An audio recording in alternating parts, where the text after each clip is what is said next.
Assalamualaikum warahmatullahi wabarakatuh. Kembali lagi bersama kami di kajian online daily. Inilah bukti Pak Presiden Prabowo Subianto tidak pernah pandang bulu pada kasus korupsi. Ya, memang menarik ketika kita membahas pembahasan yang satu ini, yakni korupsi.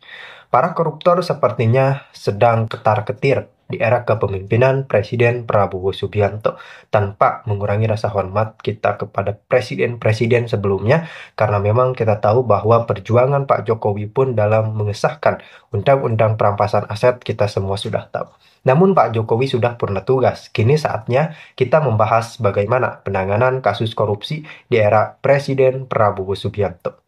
Kita melihat bagaimana luar biasanya reaksi publik ketika salah satu tokoh politik atau petinggi partai disidak, diringkus, dan ditahan oleh KPK. Kita ambil contoh bagaimana terkait reaksi publik dengan penahanan Hasto Kristianto. Sebagian besar audiens di channel kajian online daily sudah memiliki wawasan yang sangat luas dan mereka mendukung penahanan Hasto Kristianto. Bahkan sejak sebelum KPK melakukan penahanan, mereka sudah meminta karena memang KPK telah menetapkan Hasto sebagai tersangka.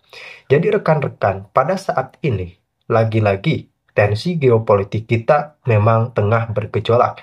Di tengah gencarnya Presiden Prabowo Subianto menangkap dan meringkus para koruptor, di situ juga bertebaran fitnah yang mengatakan bahwa Prabowo Subianto menggunakan KPK sebagai alat untuk menangkap lawan-lawan politiknya. Apalagi Hasto Kristianto sudah terang-terangan bahwa penahanan dirinya oleh KPK atau peringkusan dirinya oleh KPK itu adalah dengan dirinya karena selalu mengkritik Pak Presiden ketujuh kita, yakni Joko Widodo. Tentu saja itu kalimat yang sangat mudah untuk dibantahkan karena bagaimanapun juga tidak ada isu politis dalam penahanan atau penangkapan seorang koruptor. Ambil contoh lagi Tom Lembong. Wah, ini isu politis nih karena Tom Lembong adalah kapten dari tim sukses Anies Muhaimin. Ini pasti ulahnya Jokowi. Ini pasti ulahnya Prabowo pada saat golongan mereka yang memang kena ciduk oleh KPK maupun Kejagung. Dan pada saat ini Pak Presiden Prabowo Subianto tidak mengendorkan untuk langkahnya memberantas korupsi, termasuk dalam lingkungannya saja yang terbaru, rumah Ridwan Kamil sudah digeledah oleh KPK. Dan ini benar-benar membuktikan Prabowo tidak pandang bulu dalam penanganan kasus korupsi. Adapun pada kasus Hasto, PDI Perjuangan yang tentu saja membela habis-habisan Hasto sepertinya akan semakin membuat citra dari PDI Perjuangan semakin buruk di mata masyarakat setelah PDI Perjuangan kehilangan suara pada Pilpres 2024. Masa iya harus diperparah dengan sikap arogansi partai yang terus membela Hasto habis-habisan. Terutama ini terlihat pada ketua umum mereka, Megawati Soekarno Putri, yang benar-benar Spartan membela Hasto Kristianto. Bahkan dia mengatakan akan mendatangi KPK jika memang Hasto ditahan oleh KPK. Tentu saja ini sebuah suara tantangan yang sangat multitafsir. Beberapa pihak mengatakan ini adalah sebuah genderang perang untuk KPK dari Megawati dan PDI Perjuangan. Lalu bagaimana menurut Anda sikap PDI Perjuangan kepada Hasto dan kepada KPK? Apakah sudah tepat atau justru sangat berlebihan dan merusak citra partai semakin tenggelam? Langsung berikan komentar Anda di kolom komentar kami. Tanyakan enggak lah, kan di dalam berkas perkara itu kan penyidik membuat yang namanya resume perkara. Resume perkara. Ada dua, ada analisis fakta, kronologis kejadian, ya, sama yang kedua analisis yuridis terkait dengan penjabaran, ya, pemenuhan unsur-unsur. Misalnya kalau Pak Hasto kan memberi, ya, kasus korupsinya, setiap orang memberi kepada penyelenggara negara itu dijabarin unsurnya. Setiap orang memberi kepada penyelenggara negara, berbuat tidak berbuat terkait dengan jabatannya dijabarkan. Terus perintangan penyidikan, setiap orang, ya, yang merintangi penyidikan dijabarkan.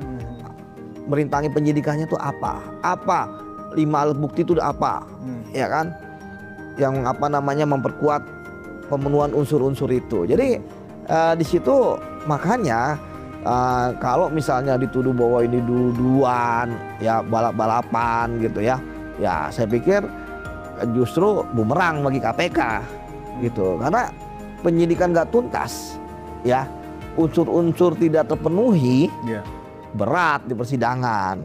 Kan kita tahu, dan ini kan jaksa maupun penyidiknya bukan anak kemarin sore Bang ya. Mereka nggak akan berani bermain kalau nggak ada barangnya. Benar-benar. Dan ada kutip ya, bermain di persidangan gitu ya, bertarung di persidangan. Kalau misalnya, jadi ketika jaksa membaca berkas perkara tersebut dari penyidik, dia pasti akan menganalisis, Mas ini kurang nih, saksi ini harusnya lebih tegas mengatakan ini. Bukan misalnya kalau BAP-nya mengingat-ingat, kasih petunjuk, periksa lagi. Jadi Anda itu benar nggak ngelihat orang itu pakai baju merah atau baju biru? Kalau misalnya ternyata baju biru kok beda dengan yang lain baju merah, ya kan? Nah, gitu. Pasti jaksa akan ngejar. Kalau sudah komplit semua, jaksa setelah membaca berkas dari penyidik, sudah diyakinkan pada saat persidangan ini akurat, baru kemudian dilimpahkan ke pengadilan. Nggak berani jaksa, ya kalau nggak lengkap itu mereka menyidang. Mau apa namanya impromptu gitu kan? Mau apa kalau stand up itu yang tiba-tiba accidental gitu kan? Mau begitu gitu? Enggak lah. Bertarung itu persidangan ya harus ada pedangnya, ya kan? Kalau nggak ada pedangnya, nanti siapa tahu kita berharap nemu senjata di persidangan, kan enggak. Udah ada senjata dulu, baru kita ikut. Bukan kita nggak ada senjata, siapa tahu nanti nemu ada saksi yang tiba-tiba ngomong, wah saya ngasih duit, ya kan?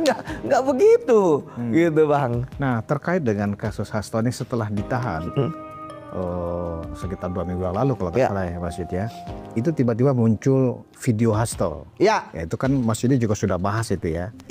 Nah, yang saya mau tanyakan bukan tentang materi dari apa video Hasto itu. Iya kan, itu bisa 3 jam sendiri kita bahas. Yang di label sebagai salah satu video-video yang menggegerkan itu ya kan. Ya udahlah, itu omong kosong lah. Yang saya tanyakan, atau saya minta komentar dari Mas Yudi adalah, di dalam video itu ya kan terlihat ekspresi Hasto ya kan, bahkan ketika masih pakai rompi orange, tangan di borgol, ekspresi muka sedih atau merasa menyesal, merasa bersalah itu nggak ada. Justru ketawa-ketawa, penuh kemenangan gitu loh, bahwa saya ini politis, bukan karena saya adalah kriminal atau apalagi koruptor gitu loh.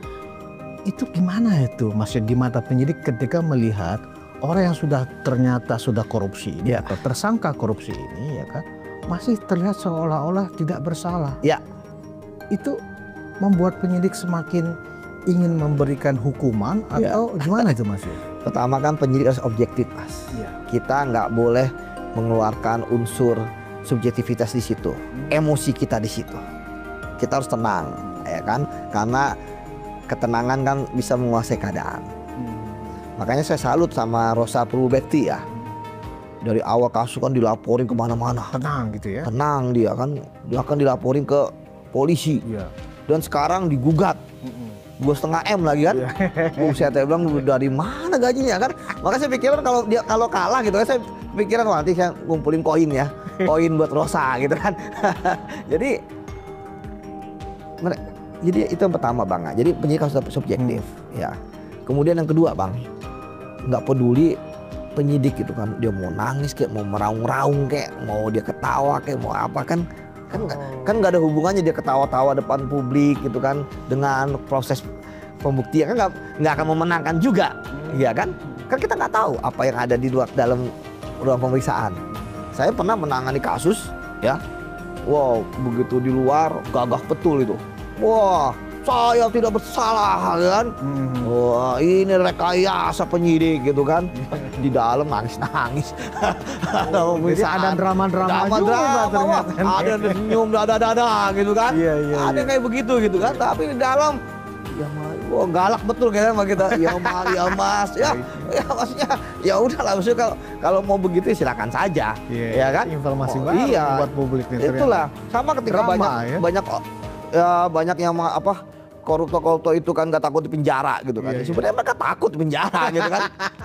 Ya bener lah, siapa mau biasanya bebas, biasanya ada supir, ya biasanya ada ajudan, biasanya makan di mana aja, sekarang terkukung gitu kan. sama teman-temannya gitu. Jadi ya menurut saya ya penyidik tidak akan menggubris, tadi saya katakan ya, dia tidak akan menggubris hal-hal di luar tugas pokok dan fungsinya. Iya. Ya tadi misalnya ketika masih mengatakan ini kriminalisasi, seolah tenang, tidak bersalah, ya nggak apa-apa kan, lagi itu haknya. Iya. Bahkan kan dilindungi juga oleh hukum ya, bahwa tersangka itu bisa tidak memberikan keterangan juga nggak masalah malah.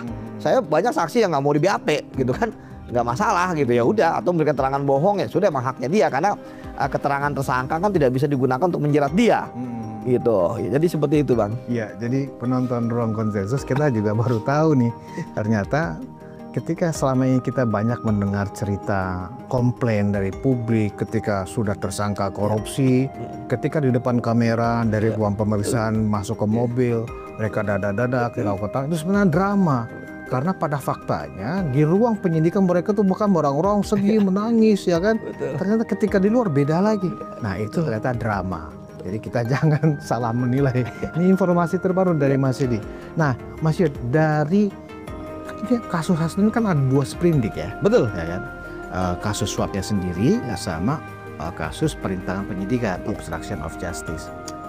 Ini kan kita ingin juga memberikan efek jerah. Ya. Betul. Kasus hasil Muiz yang kemarin ya kan di tingkat banding kan dia jadi 20 tahun ya, dari 6,5 tahun di tingkat pertama menjadi 20 tahun ya, dan artinya benar-benar ada penegakan hukum kepada koruptor ini, benar-benar janganlah di bawah 10 tahun gitu. Nah, untuk kasus Hasto ini kira-kira dari pasal-pasal yang kemudian akan dikenakan kepada Hasto pada saat didakwa nanti, itu ancaman hukumannya bisa sampai 20 tahun dan 25 tahun nggak kira-kira Hasto ini, Mas? Ya bisa ya, tergantung teori apa yang digunakan. Oh bisa ya? Ya bisa aja, tapi kalau kita lihat ancaman hukuman dari korupsi itu kan dia kan memberikan maksimal 5 tahun. Kalau merintangi penyidikan kalau tidak salah 3 sampai 15 tahun ya. Dan pernah ada contohnya KPK pernah menuntut 12 tahun. Ya, walaupun akhirnya hukumannya jadi 7,5. Ini ada 2 hal yang sangat penting. Ya. Korupsinya betul, kejahatan luar biasa, harus dihukum berat maksimal gitu ya. Kemudian kedua, perintangan penyidikan kan sebenarnya dia itu bukan terkait perkara pokoknya korupsinya ya. Tetapi kenapa di hukuman perintangan penyidikan itu begitu tinggi dibandingkan dengan kasus korupsi memberi suap misalnya? Ya, karena disitulah ya marwah dari penegakan hukum. Anda memang nggak korupsi, tapi Anda dianggap melakukan kejahatan terkait dengan korupsi, merintangi penyidikan, itu berat. Kalau tidak salah 3 sampai 15 tahun lah di pasal 21 dan Tipikor itu. Nah, tentu saya tidak mendahului penyidik ya, atau penuntut ya. Tapi kan tentu mereka udah punya hitung-hitungan lah. Apalagi kan ini 2. Yang pertama aja yang terkait dengan ada suatu kasus ya, dia hanya merintangi penyidikan itu 12 tahun tuntutannya. Ya ini tentu ada 2 gitu ya, bisa maksimal kah?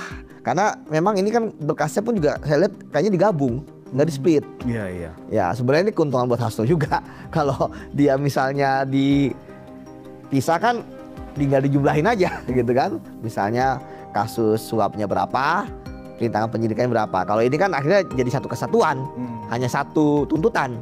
Ya misalnya maksimal 12 tahun, 11 tahun gitu ya. Tapi ya bagi saya yang penting ketika KPK menuntut, sekali lagi bahwa ini adalah penegakan hukum. Ya, kalau memang berat ya tentu itu sudah berdasarkan hasil analisis yang objektif dari mereka, melihat kooperatif tidak kooperatif. Ya, dari situ akan kelihatan. Sebab bukan dendam ya. Enggak dendam, saya juga nggak setuju kalau itu gitu ya. Jadi ya kalau misalnya hitung-hitungan pernah ada yang 12 tahun ya, bisa jadi ini bisa lebih ya dari 12 tahun ya, tapi tetap tidak bisa lebih dari 15 tahun gitu ya. Seperti itu. Mentoknya 15 tahun berarti. Mentoknya 15 tahun. Nah, biasanya juga kalau di dalam pembacaan vonis itu, Mas Yud, itu hakim juga mempertimbangkan ada penyesalan nggak dari terdakwa nantinya pada saat sidang ya kan? Betul. Selain tidak kooperatif ya kan, dan juga tidak sopan dalam persidangan, dan tidak melihat rasa menyesal atas perbuatan yang telah merugikan negara. Seperti itu juga mungkin masuk di dalam indikator-indikator yang akan dinilai dalam putusannya nanti ya Mas Yudi. Iya, saya berharap ya, sebenarnya kan hakim itu sekali lagi kan independen ya. Iya. Ada hakim yang Otto Haver Muiz kan di pengadilan tingkat pertamanya benar-benar mengedepankan bukan pelaku utama, mengedepankan berlaku sopan, mengedepankan dia mempunyai tanggungan, sehingga kemudian jadi 6,5 tahun gitu ya. Tetapi begitu hakim yang lain di pengadilan tinggi dibabat itu semua kan, ini adalah pelaku utama, ya kan, sopan dan sebagainya nggak dihitung karena maksimal 20, karena hukumnya 20 tahun, bahkan lebih dari tuntutan jaksa yang hanya 12 tahun. Ya, jadi ya saya harap tentu hakim, sekali lagi nih hakim ya, sebagai hakim akan objektif ya, karena ini akan jadi efek jerak supaya pertama nggak ada orang yang korupsi, yang kedua nggak ada orang yang merintangi penyidikan, karena sampai saat ini pun kita tahu Harun Masiku belum ketangkap. Iya. Udah begitu lama, yang saya katakan adalah legenda buronan korupsi di Indonesia.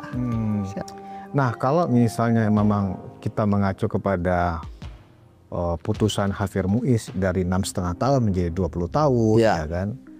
Dan juga kasus Hasto ini, walaupun dianggap itu adalah nilainya kecil, tidak merugikan keuangan negaranya kecil, ya kan? Tetapi apapun adalah kasus ini tetap dalam kategori korupsi, kan? Betul. Nah, kan tidak bisa dipisahkan, tidak bisa digeser malah. Nah, kalau kita lihat dari vonis Haver Muiz dan kemudian yang terbaru nih Mas Yudi, dalam Jaksa Agung baru-baru ini mengatakan pada kasus Pertamina yang merugikan rakyat, oplosan dari Pertalite dan Pertamax itu, bahkan Jaksa Agung sudah mengeluarkan pernyataan ini bisa dihukum mati. Tapi kan ketegasan nih dalam penegakan hukum, ya kan, kalau benar-benar faktanya jelas yang ada unsur kesengajaan bisa hukuman mati, ya kan. Nah, karena itu barangkali terkait Hasto ini mungkin memang persidangan atau jaksa penuntut memang harus menyampaikan hukuman yang maksimal ya. Betul, maksimal lah, karena emang nggak ada. Betul, karena kan kemarin Pertamina, saya juga waktu itu sudah menyampaikan ke teman-teman wartawan ya, ke publik ya. Ya memang bisa dimungkinkan dia adanya hukuman mati karena memang pasalnya ada kerugian keuangan negara. Dan di situ kenanya pasal 2 dan pasal 3. Pasal 2 ayat 1 ya. Karena di pasal 2 ayat 2 bisa dituntut hukuman mati dalam kondisi tertentu. Nah, di antara 2018 sampai dengan 2023 itu kan ada masa Covid. Kalau bisa dibuktikan bahwa di masa itu ada korupsinya, Indonesia saat itu dalam status yang disampaikan oleh Presiden ya, Indonesia dalam keadaan bencana luar biasa, bencana nasional non alam. Nah, itu bisa masuk karena keadaan tertentu itu salah satunya adalah keadaan bencana nasional ya. Yang lain itu ada perang, ekonomi, krisis ekonomi gitu. Jadi itu bisa. Nah, kalau ini ya tentu enggak lah ya. Kita juga objektif juga gitu ya. Ya walaupun ya enggak lah, janganlah asal juga dihukum mati. Kasihan. Tapi hukuman maksimal ya, kepada seluruh siapapun nanti yang tersangkut kasus korupsi, ya kan, itu harus hukuman maksimal, nggak ada lagi hukuman 4 tahun, nggak ada lagi. Betul, ya kan? Mulai dari Hasto ini ya. Dan kan? ini Bang Budi yang fun fact-nya ya, gara-gara PP 99 2012 dicabut ya, akhirnya koruptor mau dia mendapat justice kolaborator, mau tidak mendapat, mau dia nggak kooperatif ya, nggak kooperatif sama sekali sama penyidik, sama jaksa gitu kan, di persidangan nggak mau ngakuin dan sebagainya, dia tetap mendapatkan remisi, tetap juga dipotong. Ya walaupun ya kita kadang-kadang lucu juga ya, kalau di luar negeri kan kalau ada pelaku korupsi ada dipotong tangan, yang dipenggal ya, potong leher gitu kan. Potong tahanan ya. Kita potong tahanan, masa mana ini kan?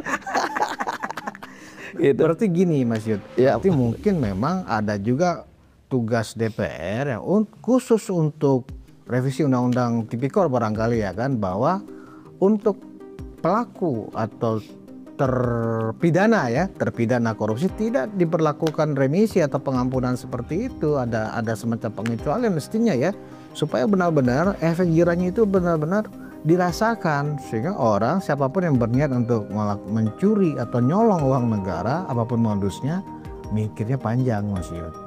Betul. Betul, ada efek jerak lah. Tapi kita jangan ngomongin revisi Undang-Undang Tipikor. RUU perampasan aset aja yang sudah ada surprise dari presiden sebelumnya yaitu Jokowi, ya kan? Sampai sekarang nggak bergerak. Iya, barangnya aja nggak kelihatan gitu kan, wujudnya gitu ya.